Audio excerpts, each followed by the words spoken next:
بسم اللہ الرحمن الرحیم۔ السلام علیکم سامعین، آپ دیکھ رہے ہیں دو ٹوک اور میں ہوں ملک زعفران ایڈوکیٹ۔ میرے ساتھ آج موجود ہیں محمد امیر بٹ صاحب، ایڈوکیٹ سپریم کورٹ۔ ان کے ساتھ ہم گفتگو کریں گے جو کرنٹ سچویشن ہے پاکستان کی اور حالات جس طرف جا رہے ہیں، ہر محب وطن بندہ ان حالات سے پریشان ہے۔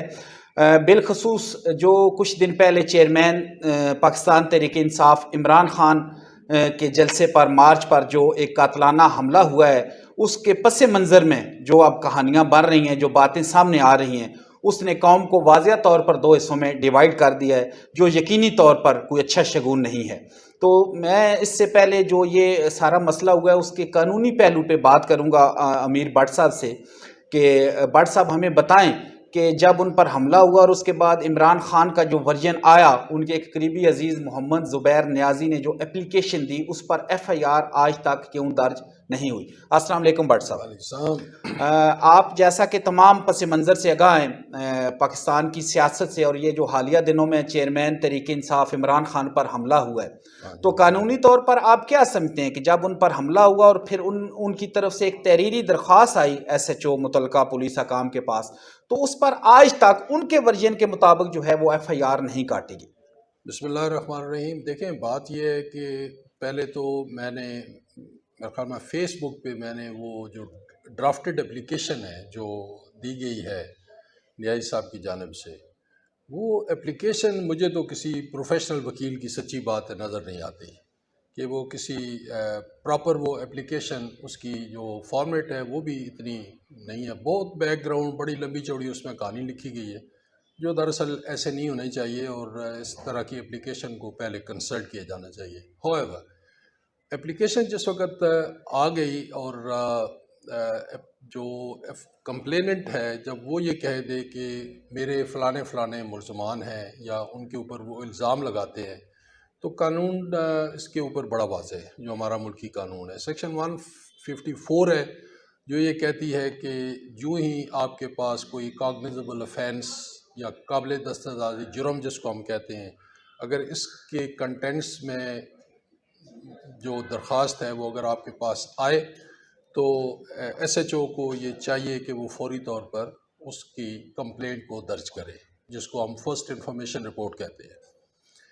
لیکن پھر بعد میں جو ہماری سوسائٹی ہے اس کی جو معاملات ہیں وہ تو آپ سب کو پتہ ہے، پھر بعد میں ایک پروویژن آ گئی سیکشن 22A اور B کی، وہ بھی اس لیے آئی کہ جو غریب آدمی تھا یا کمزور آدمی تھا اس کی کمپلینٹ کو سنا نہیں جاتا تھا، ایس ایچ او کے پاس پولیس اسٹیشن میں سنا نہیں جاتا تھا، تو انہوں نے سیکشن 22A 22B وہ انٹروڈیوس کی، جس کی بنیاد کے اوپر آپ براہ راست ایک اپلیکیشن دے سکتے تھے ڈسٹرکٹ اینڈ سیشن جج کو for the registration of F I R, ایسی درخواستیں جن کے اوپر ایس ایچ او یا جو تفتیشی آفیسرز ہیں وہ نظر نہیں کرتے تھے، اس کے اوپر میں بھی بہت سی ریزنز اس میں ہو سکتی ہیں۔ لیکن پھر ایک بڑی جو عجیب سچویشن ہوئی کہ ہمارے ججز نے بھی پہلے رپورٹ جو ہے وہ ایس ایچ او سے مانگنا شروع کر دی، حالانکہ یہ دراصل بنیادی طور پر سیکشن 154 کی ایڈ میں دی گئی تھی کہ آپ سیکشن 154 میں جو بندہ جس بندے کی کمپلینٹ درج نہیں ہوتی وہ سیشن ڈسٹرکٹ اینڈ سیشن جج کے پاس جائے گا، جس کے پاس اختیارات تھے جسٹس آف دی پیس کے، وہ اس دیکھے گا اس اپلیکیشن کو، اس کے کنٹینٹس کو دیکھے گا، اگر وہ قابل دستاویزی جرم بنتا ہے تو وہ رجسٹریشن کا آرڈر کرے گا۔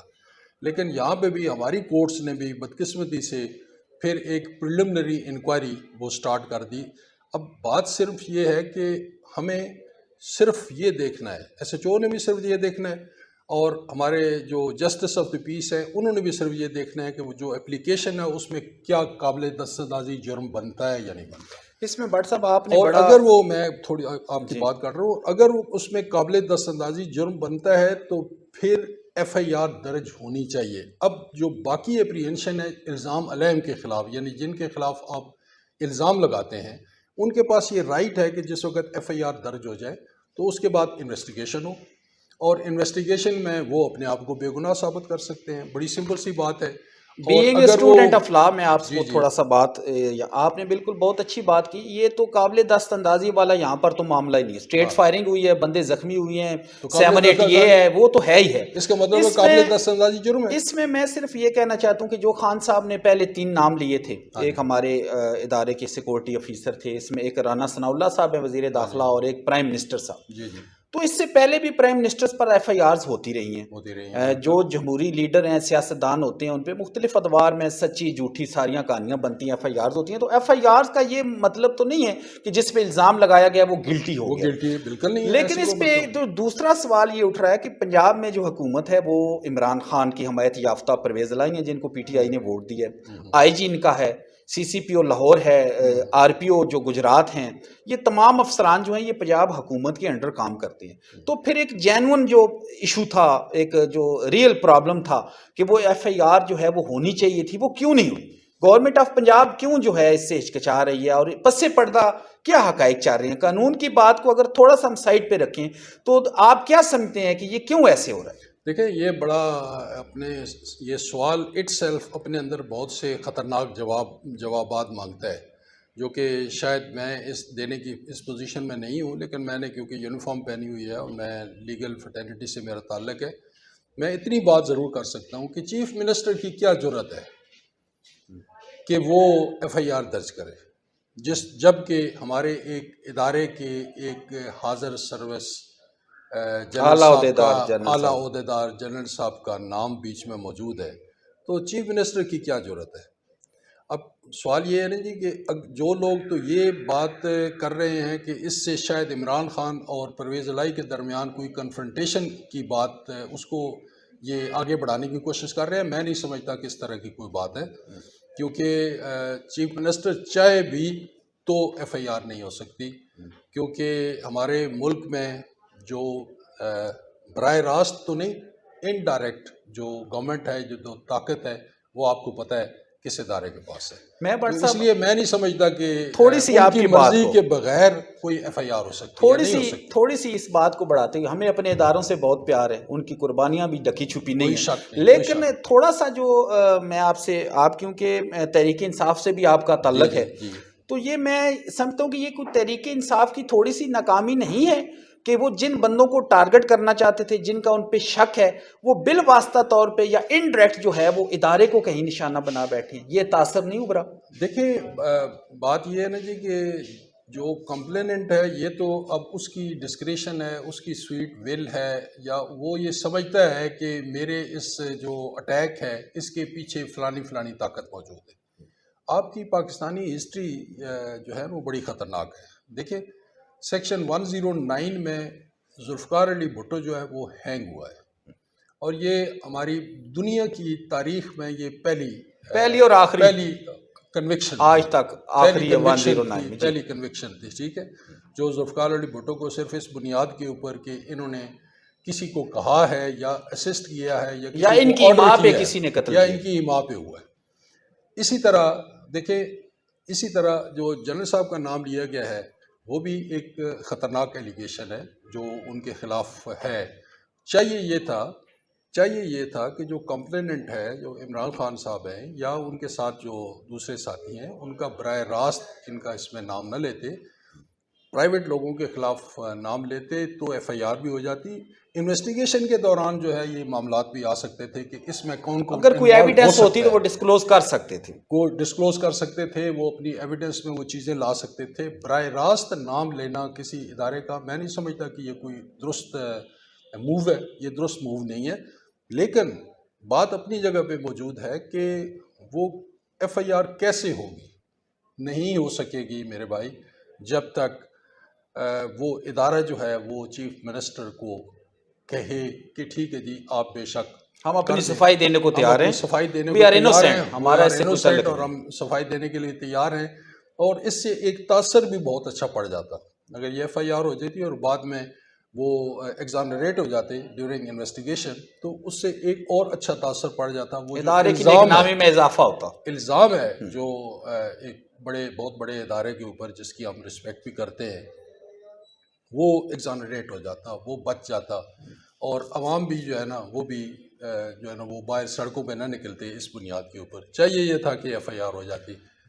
ایک اور اسی تناظر میں ایک سوال آپ سے پوچھنا ہے کہ آپ جو پچھلے 5-6 سال کی پاکستان کی سیاسی ہسٹری دیکھیں تو بڑے شگوفے اور لطیفے بھی اس میں سے نکلتے ہیں. مجھے یاد ہے کہ جب میاں صاحب نائل ہوئے پاناما کیس میں تو مسلم لیگ نون کا ایک جو ہے وہ کولیکٹیولی ایک سٹانس تھا کہ ہمیں جو ہے وہ عدالتوں سے نائل کروایا گیا ہے اور اس کے پیچھے ادارے ملوث ہیں. تو یہی چیف تھے ہمارے باجوہ صاحب اور اس ٹائم DGISI جو بھی تھے، ان دونوں کا نام لیتے ہوئے میاں صاحب روات سے داتا دربار پہنچے تھے. اس وقت ادارے کا رد عمل شاید اتنا شدید نہیں آیا تھا. اس وقت سمجھا جاتا تھا کہ عمران خان جو ہیں وہ اداروں کے بہت قریب ہیں، وہ ایک پیج پہ ہیں. میاں صاحب جلا وطن ہوئے، کیے گئے، باہر گئے، بیماری جو بھی ہے وہ چلے گئے. آج پھر وہی چیف ہیں اور آج مسلم لیگ نون جو اس وقت ان کے خلاف روات سے لے کے داتا دربار تک GT روڈ پہ ریلیاں نکالتی تھی، آج ان کے حق میں ریلیاں نکال رہے ہیں. تو پاکستان کی سیاسی تاریخ کے تناظر میں آپ اگر دیکھیں تو یہ ایک مذاق نہیں ہے سیاستدانوں کو اپنے دیکھیں، ساتھ. آپ کے جو سوال ہے اسی میں جواب بھی موجود ہے. اب اس کو میں مزید آگے کس طرح بڑھا سکتا ہوں کہ یہ جو ہمارے سیاستدان ہیں، یہ لوگ، ان لوگوں کو کرسی چاہیے، چاہے جس طریقے سے مل جائے ان کو کرسی چاہیے. چاہے اس میں کوئی بھی پارٹی ہو، کوئی ڈسکرمنیشن نہیں ہو سکتی، کوئی بھی پارٹی ہو، ان کو کرسی چاہیے. حالانکہ ان کو یہ پتہ ہے کہ یہ پاور لیس لوگ ہیں، یہ اگر کرسی کے اوپر آ بھی جائیں گے تو یہ اپنے اختیارات کو درست طور پر استعمال نہیں کر سکتے جب تک اوپر سے کوئی ان کو حکم نہیں آئے گا. اب بات یہ ہے کہ اس کا تو کوئی جواب دیا ہی نہیں جا سکتا. جو آرمی ہے وہ 70 میں ایوب خان کے جانے کے بعد، اس کے بعد پھر 3 دفعہ آپ کو پتہ ہے مارشل لا لگا ہوا ہے. آپ کو یہ بھی پتہ ہے کہ جس وقت ضیاء الحق کو کس نے بنایا؟ بھٹو نے بنایا. اسی کے خلاف ضیاء الحق نے مارشل لا لگایا. آپ کو یہ بھی پتہ ہے کہ پرویز الہی کو، پرویز مشرف کو میاں صاحب نے بنایا. میاں صاحب کے خلاف ہی وہ مارشل لا لگ گیا. اسی طرح نواز شریف نے باجوہ صاحب کو لگایا اور باجوہ صاحب نے ہی ان کو ڈسکوالیفائی کروایا اور وہ آج کل بیرون ملک تشریف فرما ہے. اور اسی طرح ایکسٹینشن عمران خان نے دی باجوہ صاحب کو، وہ پھر نشانہ اور بنے. پھر وہ خود نشانہ بنے. جو ہماری ہسٹری کوئی اتنی اچھی نہیں ہے، لیکن صرف ایک بطور شہری کے صرف ایک میسج ہے کہ خدا کے لیے، کیونکہ ہم اس ملک کے شہری ہیں اور ہم جتنے بھی چاہے غریب طبقہ ہے یا اوپر والا طبقہ ہے، ہم نے مرنا بھی اسی دھرتی میں ہے. تو اللہ کے واسطے جو آئینی ہمارے جو اختیارات ہیں ہم صرف ان کو استعمال کریں، اپنے آئینی اور قانونی حدود کے اندر رہ کے ہم اپنے جاب کریں، تو میں سمجھتا ہوں کہ ہمارا ملک واپس آ سکتا ہے. وگرنہ اگلے دن بھی میں یہ گزارش کر رہا تھا کہ ہمارا ملک جو ارد گرد جتنے ملک ہیں ان سے سب سے نیچے چلا گیا. اتنا پوٹینشل، ان بلڈ پوٹینشل ہمارے ملک میں موجود ہے، ہر طرح کی چیز موجود ہے. ایک ایماندار اور اسٹریٹ فارورڈ بندہ اگر آئے اور 10-12 سال وہ اس حکومت کرے تو یہ ملک ہمارا کہاں سے کہاں جا سکتا ہے. انڈیا سے ہم پیچھے رہ گئے، بنگلہ دیش سے ہم پیچھے رہ گئے، افغانستان سے ہم پیچھے رہ گئے. ہم کدھر جا رہے ہیں؟ خدا کے لیے جو اس ملک کو کنٹرول کیے ہوئے ہیں وہ سوچیں، اپنے ملک کے بارے میں سوچیں. بہت کم عمر ہے. آپ ان کو سوچ کا پیغام پہنچا رہے ہیں بٹ صاحب، تو آپ کیا نہیں سمجھتے یہ پراپر ٹائم ہے کہ جتنے ہماری قومی لیڈرشپ ہے وہ اس سے ایک نقطے پہ آ جائے کہ ملک کے جتنے سیاسی مسائل ہیں وہ ہم نے حل کرنے ہیں اور تمام اداروں نے اپنی اپنی حدود کا تعین کر کے ان کے اندر رہنا ہے. دیکھیں نا، بات سنیں، بات سمپل یہ ہے نا کہ اب جو خان صاحب ہیں جو ہمارے لیڈر ہیں وہ یہ کہتے ہیں میں نے ان کرپٹ لوگوں کے ساتھ نہیں بیٹھا. بھائی بات یہ ہے کہ وہ جو کرپشن ہو گئی، وہ جو کچھ ہو گیا سارے عوام کو پتہ ہے. وہ سٹیک ہولڈر ہیں، وہ سارے سٹیک ہولڈرز ہیں. بینک ہے. اب بات یہ ہے کہ جتنی پارٹیاں 14 پارٹیاں آپ کے خلاف ہیں اور آپ ایک پارٹی لے کر کے بیٹھے ہوئے ہیں. خدا کے لیے صرف for the sake of this country, آپ صرف اس ملک کی بہتری کے لیے آپ سارے اکٹھے ہو جائیں اور اکٹھے ہو کے ایک ایسی موو چلائیں کہ آج کے بعد کوئی ادارہ، کوئی اسٹیبلشمنٹ، کوئی ایسا ادارہ وہ آپ کی جو یہ پروسیس ہے ڈیموکریٹک پروسیس، اس میں مداخلت نہ کرے اور سارے بندے اپنے آئینی رول ادا کریں. اگر یہ بات ممکن ہو جائے تو میں سمجھتا ہوں پھر ہی تبدیلی آ سکتی ہے، ادروائز یہ تبدیلی نہیں آئے گی.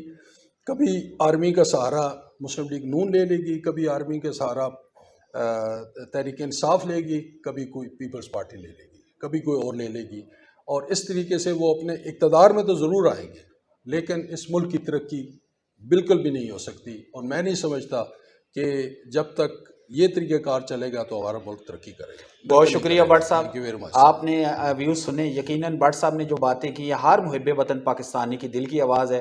امید کرتے ہیں انشاءاللہ کہ آنے والے دن ہماری جمہوریت کے لیے، پاکستان کے لیے بہت بہتر ہوں گے. بہت شکریہ. Thank you. Thank you.